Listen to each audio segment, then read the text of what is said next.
Dozens of complaints against large home building corporations because of problems that Lowcountry homeowners have found with their brand new homes. But are these companies being held accountable? Here is Live 5's Michael Higdon.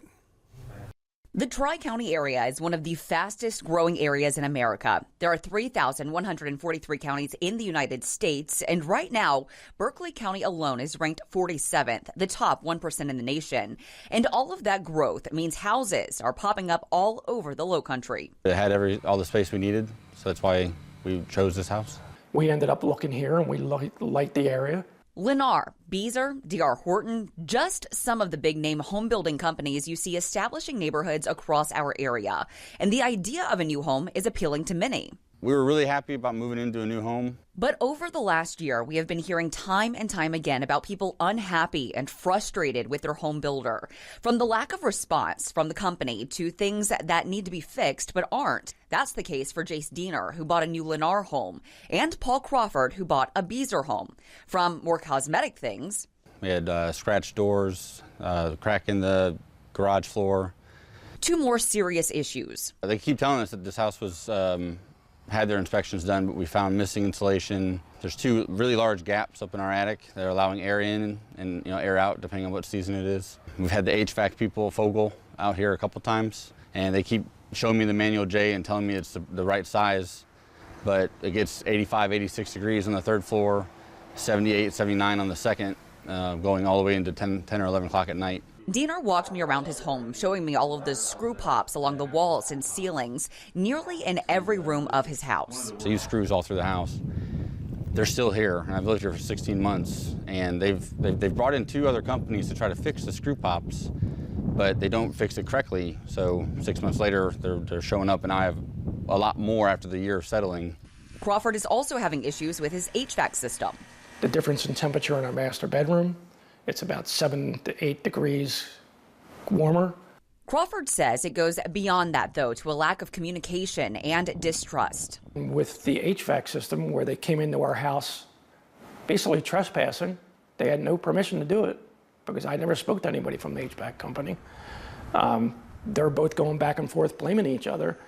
But where does that leave me and my wife? No, non-professional, no accountability. How about security and trust as a homeowner? I spent hundreds of thousands of dollars for this house. And this is how you're going to treat your customers? So you basically take our money and just disappear because you show up whenever you feel like it, and we don't even know about it some of the times. You've seen the advertisements all around town, but with all the issues we've been hearing about, I did some digging. I was able to receive the number of home building permits issued for all of the counties, cities, and towns in the Tri-County area. More than 220,000 permits have been issued to build homes over the last 5 years. There have been only 3 citations issued against home building companies in that same time frame. 2 in the city of Charleston and 1 in Charleston County. That one didn't go to court. Do you think there needs to be accountability from the county, from the state, with these companies? For sure. I mean, somebody has to oversee that. Berkeley County Supervisor Johnny Cribb says they have a hands-on approach. I have not spent a short amount of my time personally on this issue and have met with the builders. We're an advocate for the resident. It's the biggest financial investment that you make. You spend 30% or more of your monthly take-home income. So we're not there to represent large tract builders or even small builders. It's our constituents and our residents that we represent. Cribb says they don't get involved in aesthetic issues, and he says no jurisdiction across the United States is going to catch every single error at every point of the building process, which is why a home buyer has to trust the company they go with. But he adds he does understand the frustration, especially after a home buyer has paid for an inspection. The most confusing part to me is a cleared inspection at the time of purchase and moving in, and then a year later, when it's your last chance to get those punch list items fixed and all, you find fundamental issues with the home. That continues to be frustrating. You paid good money for that at the time you bought the house. And when that inspector comes out, they are not there to advocate on behalf of the county, and they are not there to advocate on behalf of the builder. They are paid by the buyer. So it's done on that front end. We're inspecting throughout. If that happened to one of my homes, I would be furious.